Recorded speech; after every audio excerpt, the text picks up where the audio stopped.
오늘도 재밌는 이야기를 들으러 와주셔서 감사합니다. 여러분의 구독과 좋아요, 댓글은 더 재밌는 이야기를 만드는 큰 힘이 됩니다. 조선 중기 한양의 어느 봄날이었습니다. 복사꽃이 만발한 창덕궁 근처 양반 저택가에는 예조판서 집에 웅장한 기와집이 자리 잡고 있었습니다. 그 집 사랑채에서는 18세가 된 옥선 아씨가 거울 앞에서 분을 바르며 투덜거리고 있었습니다. 어머니, 또 그 따분한 혼담 이야기예요? 전 아직 혼인할 마음이 없다고 했잖아요. 옥선은 어릴 적부터 제 고집이 센 편이었습니다. 예조판서의 외동딸로 태어나 온갖 귀여움을 받으며 자란 탓에 성질이 급하고 이기적인 면이 많았습니다. 키는 작은 편이었지만 얼굴은 둥글고 귀여운 편이었고 특히 화가 나면 볼이 빨갛게 달아오르는 모습이 어린아이 같았습니다. 그런 옥선의 곁에는 늘 한 여종이 조용히 서 있었습니다. 바로 소희였습니다. 소희는 옥선보다 1살 어렸지만 그 기품과 자태는 어느 양반집 귀수 못지 않았습니다. 키가 훤칠하고 얼굴은 달걀형의 눈썹이 진하고 눈이 맑아서 누가 봐도 범상치 않은 미모였습니다. 하지만 소희의 과거는 참으로 기구했습니다. 7년 전 그녀는 양반집의 외동딸이었습니다. 아버지는 한성부 우윤을 지낸 김문규였고 어머니는 안동 김씨 명문가의 딸이었습니다. 10살이던 소희는 부모의 사랑을 듬뿍 받으며 한글과 한문을 배우고 시서화를 익히며 자랐습니다. 그러던 어느 날 갑작스럽게 집안에 큰 화가 닥쳤습니다. 아버지가 역적으로 몰려 압송되었고 어머니는 그 충격으로 병석에 누웠다가 며칠 만에 세상을 떠났습니다. 아버지 역시 감옥에서 목숨을 잃었습니다. 하루아침에 역적의 딸이 된 소희는 관아에서 노비로 팔려나갔습니다. 예조판서 집에 여종으로 들어온 소희는 처음엔 모든 것이 낯설고 두려웠습니다. 양반집 교수로 자랐던 손이 갑자기 빨래와 청소, 바느질을 해야 했으니까요. 하지만 소희는 타고난 성품이 온화하고 성실했습니다. 어떤 시련이 와도 원망하지 않고 묵묵히 견뎌내는 강인함이 있었습니다. 소희야, 어서 와서 내 머리 빗겨줘. 오늘 단오날인데 그네 타러 가야지. 옥선의 부름에 소희는 조용히 고개를 숙이며 대답했습니다. 예, 아씨. 금방 참으로 곱게 빗어드리겠습니다. 소희의 목소리는 맑고 곱기로 유명했습니다. 비록 여종의 신분이었지만 그녀가 말하는 모습을 보면 누구나 품격을 느낄 수 있었습니다. 옥선은 때로 그런 소희가 밉기도 했습니다. 자신보다 신분이 낮은데도 더 우아하고 아름다워 보이는 것이 시샘이 났던 것입니다. 소희야, 너는 여종 주제에 왜 그렇게 점잖게 구나? 가끔 보면 나보다 더 양반 같아서 짜증이 난다. 소희는 그런 말을 들어도 미소로 넘겼습니다. 마음속으로는 아팠지만 원망하지 않았습니다. 대신 옥선 아씨가 언젠가는 자신의 진심을 알아줄 거라고 믿었습니다. 아씨께서 저보다 훨씬 아름다우십니다. 제가 어찌 아씨와 비교될 수 있겠습니까? 소희는 정말 그렇게 생각했습니다. 비록 신분의 차이는 있지만 옥선도 나름의 매력이 있다고 여겼습니다. 그리고 무엇보다 소희는 감사하는 마음을 잃지 않았습니다. 거리에서 굶어 죽을 수도 있었는데 이렇게 따뜻한 곳에서 지낼 수 있게 해준 것만으로도 고마웠습니다. 단오날 오후 창덕궁 후원 근처 그네터에는 많은 부녀자들이 나와 있었습니다. 옥선은 화려한 치마 저고리를 입고 소희를 대동하고 나왔습니다. 소희는 수수한 치마 저고리를 입었지만 그 자태가 워낙 우아해서 지나가는 사람들의 시선을 끌었습니다. 그때였습니다. 나무 그늘 아래서 책을 읽고 있던 한 젊은 남자가 눈에 들어왔습니다. 20살의 김진수였습니다. 그는 몰락한 양반가의 아들로 과거 공부를 하며 근근히 살아가고 있었습니다. 키가 크고 준수한 외모에 책을 읽는 모습이 깊이 있어 보였습니다. 옥선은 김진수를 보자마자 가슴이 두근거렸습니다.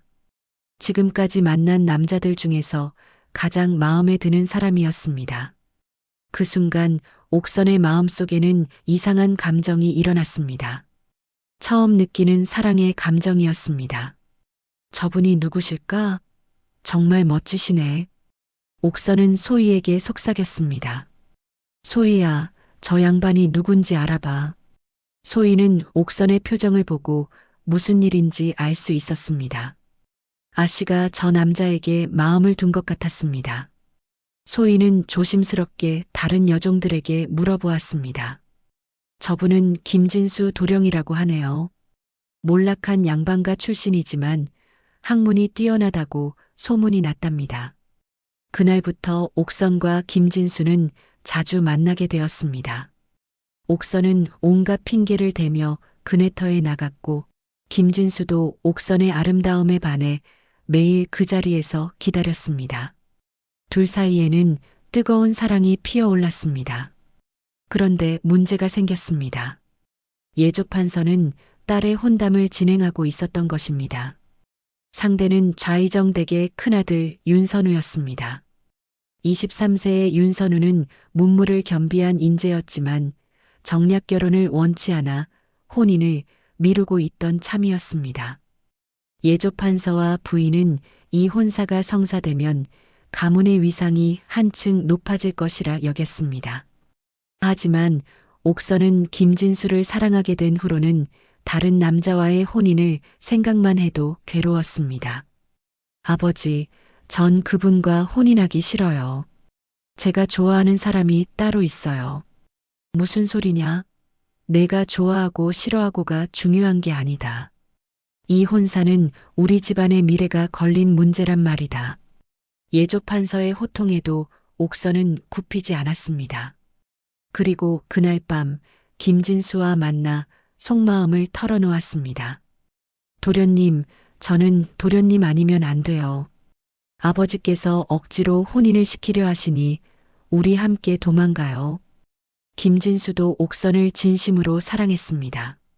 비록 집안이 몰락했지만 옥선과 함께라면 어떤 어려움도 이겨낼 수 있을 것 같았습니다.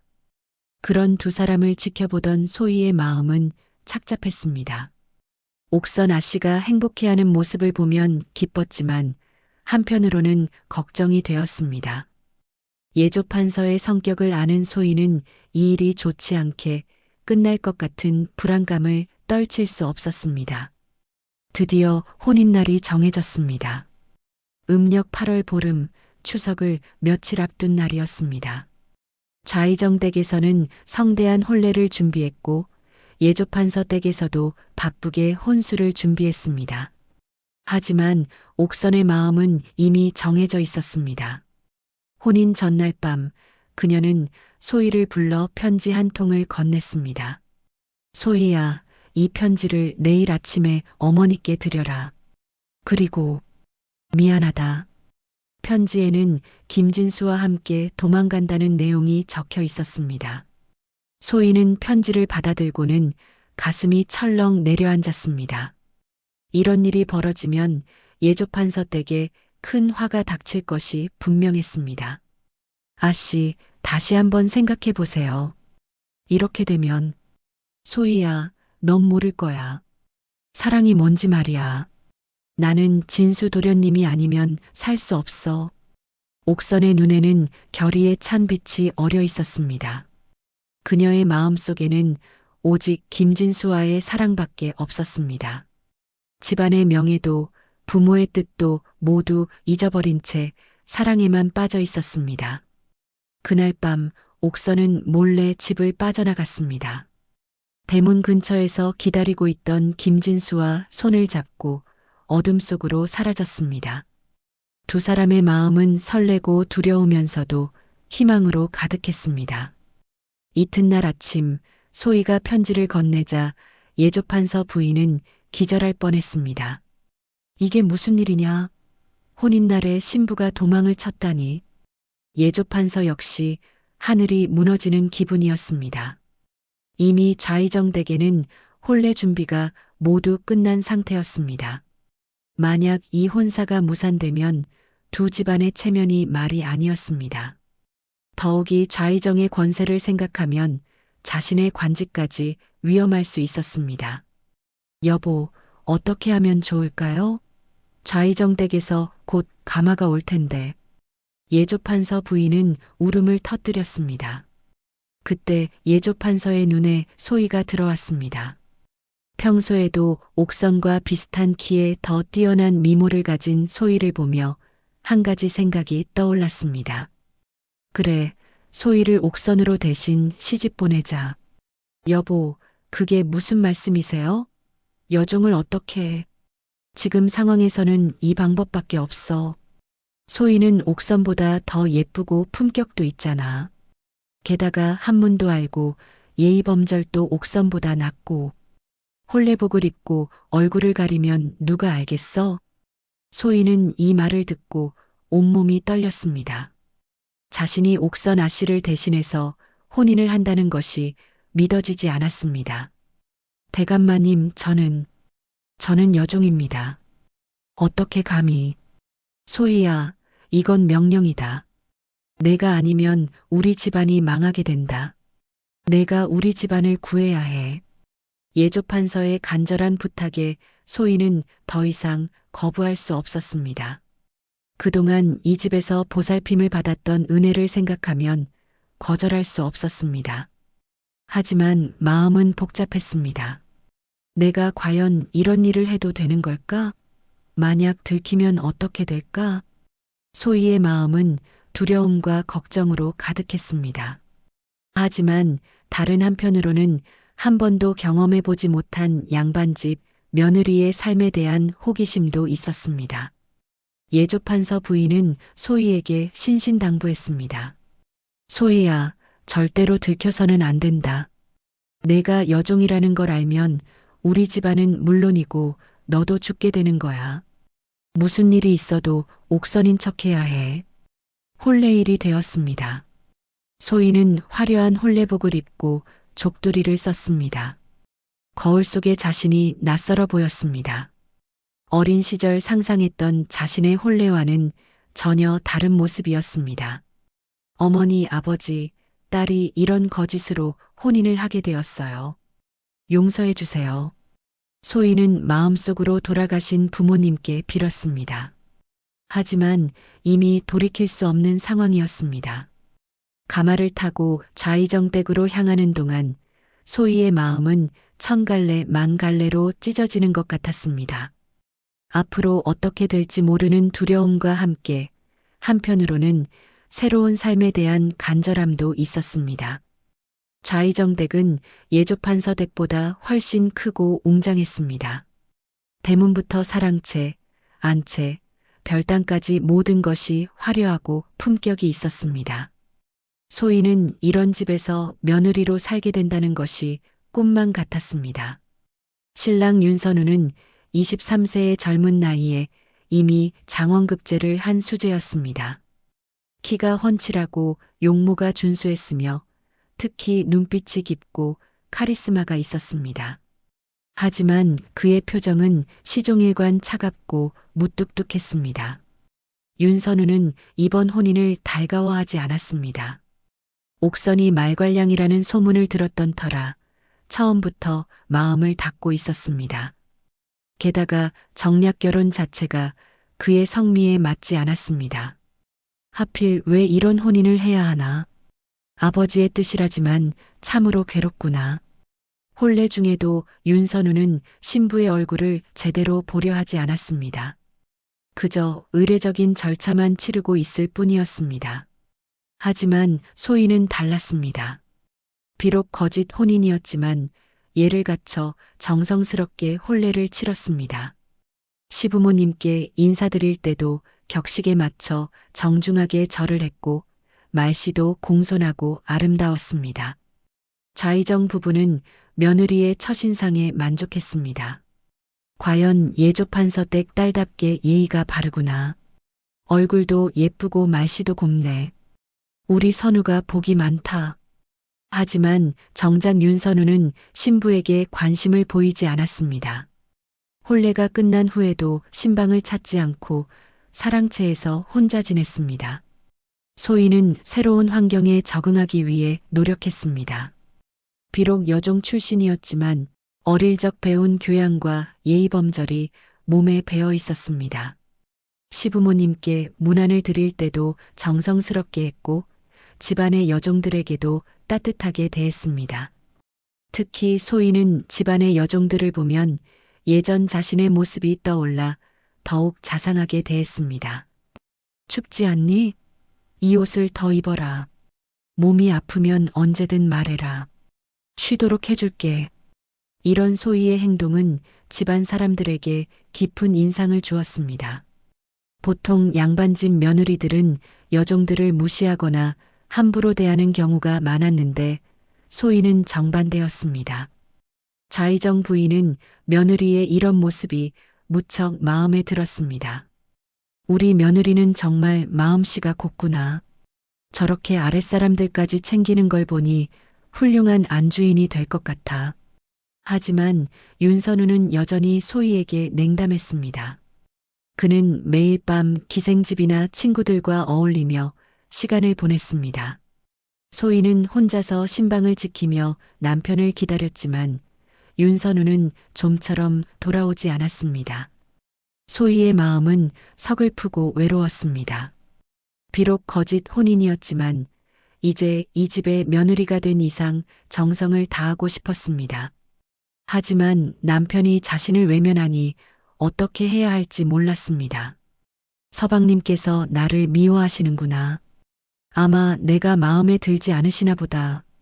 소희는 밤마다 혼자 눈물을 흘렸습니다. 하지만 낮에는 결코 울상을 보이지 않았습니다. 시부모님과 집안 사람들 앞에서는 항상 밝고 온화한 모습을 유지했습니다. 그런 소희의 모습을 보며 좌의정 부부는 점점 더 흡족해했습니다. 우리 며느리 참 기특하다. 선우가 바깥일로 바쁜데도 불평 한마디 안 하고 집안일을 잘 돌보는구나. 그러게 말이야. 예의도 바르고 성품도 온화하고 정말 좋은 며느리를 얻었어. 하지만 윤선우는 여전히 무관심했습니다. 그는 아내라고는 하지만 정략 결혼으로 만난 사이라 생각하며 마음의 문을 열지 않았습니다. 그런 그의 태도에 소희는 더욱 상처를 받았습니다. 어느 날 저녁 소희는 윤선우의 옷을 정리하다가 그가 쓴 시 한 편을 발견했습니다. 외로운 달밤에 혼자 앉아 그리워하는 사람 생각하니 어찌하여 이 마음 누구에게 전할까? 소희는 그 시를 읽으며 윤선우의 마음을 이해할 수 있었습니다. 그도 자신만큼이나 외롭고 힘들어하고 있다는 것을 느꼈습니다. 그 순간 소희의 마음에는 연민과 함께 사랑의 감정이 싹트기 시작했습니다. 서방님도 나처럼 외로우시구나. 서방님을 진심으로 사랑해보고 싶다. 소희는 윤선우에게 더욱 정성스럽게 대하기 시작했습니다. 그의 취향을 파악해서 좋아하는 음식을 준비했고 술상을 차릴 때도 세심하게 신경을 썼습니다. 어느 날 밤 윤선우가 술에 취해 돌아왔습니다. 소희는 조심스럽게 그를 부축하며 방으로 안내했습니다. 서방님 괜찮으세요? 누구야? 아, 내 아내로군. 윤선우는 술기운에 소희의 얼굴을 제대로 바라보았습니다. 그 순간 그의 마음에 전에 없던 감정이 일어났습니다. 소희의 얼굴이 달빛에 비쳐 보이는데 그 아름다움이 숨막힐 정도였습니다. 당신이 이렇게 아름다웠던가? 소희는 얼굴이 빨개졌습니다. 남편이 처음으로 자신을 제대로 바라봐주는 것 같았습니다. 서방님 취하셨습니다. 빨리 주무세요. 아니야, 나는 멀쩡해. 그동안 내가 당신을 너무 소홀히 했구나. 그날 밤 윤선우는 처음으로 소희와 긴 대화를 나누었습니다. 소희의 지혜롭고 따뜻한 말들이 그의 마음을 움직였습니다. 그리고 그는 깨달았습니다. 지금까지 자신이 편견에 사로잡혀 있었다는 것을. 그 이후로 윤선우의 태도가 조금씩 변하기 시작했습니다. 밤에 기생집에 가는 일이 줄어들었고 대신 집에서 소희와 시간을 보내는 일이 많아졌습니다. 소희는 그런 변화가 고마웠습니다. 처음엔 의무감으로 시작한 며느리 역할이었지만 이제는 진심으로 이 집의 며느리가 되고 싶었습니다. 특히 윤선우에 대한 마음이 점점 깊어져 갔습니다. 서방님은 겉으로는 차갑게 보이시지만 속으로는 정말 따뜻하신 분이셔. 어느 가을밤 윤선우와 소희는 마당에서 달을 보며 이야기를 나누고 있었습니다. 당신은 참 신기한 사람이야. 처음엔 그저 아버지가 정해준 혼인이라 생각했는데 지금은 정말 당신이 고마워. 윤선우의 진심 어린 말에 소희의 가슴이 뛰었습니다. 그동안 품어왔던 마음이 서서히 전해지고 있는 것 같았습니다. 서방님, 저도 서방님을 진심으로 모시고 싶습니다. 그날 밤 두 사람은 처음으로 진정한 부부가 되었습니다. 소희의 마음속에는 행복과 함께 죄스러운 마음도 들었습니다. 자신이 옥선이 아니라는 거짓을 안고 사랑을 나누는 것이 옳은 일인지 고민이 되었습니다. 하지만 윤선우의 따뜻한 품에 안겨 있으니 그런 걱정들이 모두 사라지는 것 같았습니다. 이 순간만큼은 그저 행복했습니다. 당신과 함께라면 무엇이든 할 수 있을 것 같아. 윤선우의 속삭임에 소희는 더욱 깊이 빠져들었습니다. 그녀는 이제 정말로 윤선우를 사랑하고 있었습니다. 처음엔 의무감으로 시작된 관계였지만 이제는 진심이 되었습니다. 2달이 지났을 무렵 소희는 자신의 몸에 변화가 있음을 느꼈습니다. 아이가 생긴 것이었습니다. 기쁨과 함께 걱정도 밀려왔습니다. 내가 여종 출신인데 아이를 낳아도 되는 걸까? 만약 들키면 아이는 어떻게 될까? 하지만 윤선우는 아이 소식을 듣고 무척 기뻐했습니다. 정말인가? 우리에게 아이가 생겼다고? 네, 서방님. 아이가 생겼습니다. 고마워, 부인. 정말 고마워. 윤선우는 소희를 끌어안으며 기뻐했습니다. 그의 눈에는 눈물이 맺혀 있었습니다. 처음엔 원치 않았던 혼인이었지만 이제는 소희 없는 삶을 상상할 수 없었습니다. 좌이정 부부도 손자를 가질 수 있게 되었다며 크게 기뻐했습니다. 우리 며느리 정말 기특하다. 이제 우리 집안의 대가 이어지겠구나. 빨리 손자를 보고 싶네. 며느리가 워낙 예쁘니까 아이도 예쁘게 나올 거야. 소희는 가족들의 사랑을 받으며 행복한 날들을 보내고 있었습니다. 하지만 그 행복이 영원히 계속될 수는 없었습니다. 겨울이 지나고 봄이 오는 무렵 소희가 임신 5개월에 접어들었을 때였습니다. 갑자기 예조판서 댁에서 급한 심부름꾼이 왔습니다. 좌이정댁 어른들께서 급히 오셔야 한다고 하옵니다. 윤선우와 좌이정 부부는 무슨 일인지 몰라 서둘러 예조판서 댁으로 갔습니다. 소희는 몸이 무거워 집에 남아 있었습니다. 예조판서 댁에 도착하자 그들을 기다리고 있는 것은 충격적인 광경이었습니다. 도망갔던 옥선이 초췌한 모습으로 돌아와 있었던 것입니다. 이게 무슨 일입니까?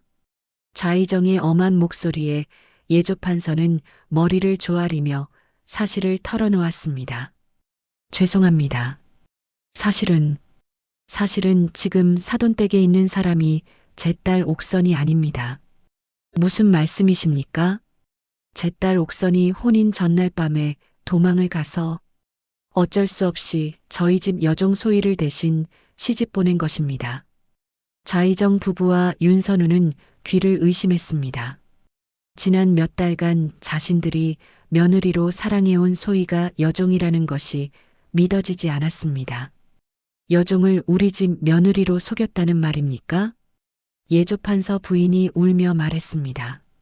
그때 상황이 너무 급박해서 혼인을 취소할 수도 없고 그렇다고 사실대로 말씀드릴 수도 없어서 옥선은 그동안 김진수와 함께 살았지만 그가 다른 여자에게 빠져 자신을 버렸다고 했습니다. 갈 곳이 없어진 그녀는 결국 집으로 돌아올 수밖에 없었습니다. 이제 다시 바꿔치기를 해야 합니다. 제 딸 옥선이 진짜 며느리가 되어야 하지 않겠습니까? 하지만 좌이정과 윤선우의 반응은 예상과 달랐습니다. 안 됩니다. 우리는 소희를 며느리로 인정합니다. 윤선우가 단호하게 말했습니다. 소희가 비록 여종 출신이지만 그보다 훌륭한 며느리는 없습니다. 품격도 있고 마음씨도 곱고 무엇보다 저는 그 사람을 진심으로 사랑합니다. 좌이정도 아들의 말에 동의했습니다. 그동안 소희를 지켜본 결과 그보다 훌륭한 며느리는 없을 것 같소? 신분이 낮다고 해서 인품까지 낮은 것은 아니지 않소? 좌이정 부인도 맞장구 쳤습니다. 우리는 이미 소희를 진짜 며느리로 생각하고 있어요. 지금 와서 바꿀 수는 없습니다. 예조판서는 당황했습니다. 자신은 딸을 다시 좌이정댁 며느리로 만들려고 했는데 오히려 거절당한 것이었습니다. 옥선도 분노했습니다. 어떻게 여종이 제 자리를 차지할 수 있어요? 저야말로 정식 며느리가 되어야 하는데. 하지만 윤선우는 냉정하게 말했습니다. 옥선 양은 이미 혼인 전날 다른 남자와 도망갔습니다. 그 순간 우리와는 인연이 끝난 것입니다. 제 부인은 소희 한 사람뿐입니다. 좌이정은 예조판서에게 경고했습니다. 만약 이 일을 다른 곳에 발설한다면 사기 혼인을 시킨 책임을 물어 벼슬자리에서 쫓아내겠소. 우리는 소희만 며느리로 인정하니 더 이상 이런 말씀은 하지 마시오. 좌이정 일가는 집으로 돌아와 소희에게 모든 사실을 털어놓았습니다. 소희야, 우리는 이미 다 알고 있다. 소희는 무릎을 꿇고 눈물을 흘렸습니다. 죄송합니다. 죄송합니다. 죽을 죄를 지었습니다. 무슨 소리냐? 너는 잘못한 것이 없어. 윤선우가 소희를 일으켜 세웠습니다. 당신이 여종 출신이든 뭐든 상관없어. 나는 당신을 사랑해. 당신 말고는 다른 아내는 생각할 수 없어. 서방님. 소희는 감격의 눈물을 흘렸습니다. 자신의 출신을 알고도 변함없이 사랑해준다는 것이 고마웠습니다. 좌이정 부인도 소희의 손을 잡으며 말했습니다. 우리 며느리, 울지 마라. 신분이 뭐가 중요하냐? 사람의 됨됨이가 중요하지. 너같이 착하고 훌륭한 며느리를 어디서 찾겠니? 그런데 좌이정이 한 가지 더 놀라운 소식을 전했습니다. 소희야, 내가 조사해보니 내 아버지 김문규는 억울하게 역적으로 몰린 것 같더라. 정치적 모함에 빠진 것이었어. 소희는 깜짝 놀랐습니다. 정말인가요? 그래, 내가 임금님께 직접 아랠 생각이다. 너희 집안의 명예를 회복시켜주겠다. 며칠 후 좌이정은 임금에게 김문규의 억울함을 상소했습니다. 재조사 결과 정말로 정치적 모함이었다는 것이 밝혀졌습니다. 임금은 즉시 김문규의 명예를 회복시키고 집안을 복권시켰습니다. 김문규는 충신이었는데 모함으로 죽었으니 그 딸 소희의 신분을 회복시키고 집안의 명예를 되돌려주라. 이로써 소희는 다시 양반 신분이 되었습니다. 몰락한 양반가의 딸에서 여종이 되었다가 다시 양반으로 신분이 회복된 것이었습니다. 좌이정 댁에서는 큰 잔치를 열었습니다. 이제 우리 며느리는 명실상부한 양반집 딸이로구나. 처음부터 품격이 남달랐는데 역시 타고난 것이었어. 소희는 꿈만 같았습니다. 부모님의 억울함이 풀렸다는 것이 무엇보다 기뻤습니다. 그리고 이제는 당당하게 좌이정 댁의 며느리가 될 수 있게 되었습니다. 윤선우는 소희를 꼭 안으며 말했습니다. 당신은 정말 대단한 사람이야. 어떤 시련이 와도 굴복하지 않고 꿋꿋이 버텨내는 모습이 존경스러워. 서방님 덕분입니다. 서방님이 저를 사랑해 주셔서 이 모든 것이 가능했어요. 두 사람은 서로를 바라보며 미소를 지었습니다. 이제 더 이상 숨길 것도 두려워할 것도 없었습니다. 가을이 되어 소희는 건강한 아들을 낳았습니다. 좌이정 부부는 손자를 보며 기뻐했습니다. 우리 손자 정말 예쁘구나. 소희를 닮아서 이렇게 잘생겼나 보다. 우리 집안에 훌륭한 후손이 태어났어. 이 아이는 분명 크게 될 거야. 소희는 아이를 안고 있으면서 감격에 겨워 눈물을 흘렸습니다. 부모님께서 살아계셨다면 얼마나 기뻐하셨을까 싶었습니다. 어머니, 아버지, 딸이 이렇게 행복하게 살고 있어요. 좋은 서방님을 만나 아이도 낳고 신분도 회복되었어요. 그날 밤 윤선우는 소희에게 말했습니다. 당신 덕분에 내가 진짜 사랑이 무엇인지 알게 되었어. 처음엔 정략 결혼이라 생각했는데 이제는 당신 없는 삶을 상상할 수 없어. 저도 마찬가지예요, 서방님. 여종으로 살 때는 꿈도 꿀 수 없었던 행복을 누리고 있어요. 두 사람은 서로의 손을 맞잡고 앞으로의 삶을 약속했습니다. 시간이 흘러 소희는 좌이정 댁의 안주인으로서 집안을 훌륭히 이끌어갔습니다. 그녀의 따뜻한 마음씨와 지혜로운 처신은 모든 사람들의 존경을 받았습니다. 특히 집안의 하인들을 대하는 소희의 모습은 다른 양반집과 달랐습니다. 자신도 여종이었던 경험이 있어서인지 아랫사람들의 마음을 잘 이해했습니다. 모든 사람은 귀하다. 신분이 높고 낮음이 있을지언정 사람으로서의 존중은 똑같이 받아야 해. 소희의 이런 생각은 집안 전체를 화목하게 만들었습니다. 윤선우도 아내의 이런 모습을 보며 더욱 존경하게 되었습니다. 몇 년 후 소희는 딸도 하나 더 낳았습니다. 좌이정 댁은 손자 손녀가 뛰노는 활기찬 집이 되었습니다. 어느 날 소희는 옛날을 회상하며 윤선우에게 말했습니다. 서방님, 저는 정말 행복해요. 부모님을 잃고 여종이 되었을 때는 이런 날이 올 줄 몰랐어요. 그때의 시련이 있었기에 지금의 행복도 있는 거야. 당신은 어떤 어려움 속에서도 선량한 마음을 잃지 않았어. 그래서 하늘이 도운 거야. 소희는 고개를 끄덕였습니다. 정말로 하늘이 도운 것 같았습니다. 억울하게 죽은 부모님의 명예도 회복되었고 사랑하는 남편과 귀한 자식들도 얻었습니다. 그런데 무엇보다 소희가 행복했던 것은 자신을 진심으로 사랑해주는 사람들이 있다는 것이었습니다. 윤선우의 사랑, 시부모님의 자상함, 아이들의 웃음소리. 이 모든 것이 소희에게는 꿈같은 선물이었습니다. 옥선은 그 후 다른 남자와 혼인을 했지만 성격이 변하지 않아 시집살이를 힘들어했다고 합니다. 반면 소희는 모든 사람들의 사랑을 받으며 행복한 삶을 살았습니다. 어느 봄날 저녁 소희는 마당에서 아이들과 놀아주며 생각했습니다. 사람의 진정한 가치는 신분이 아니라 마음에 있는 것 같아.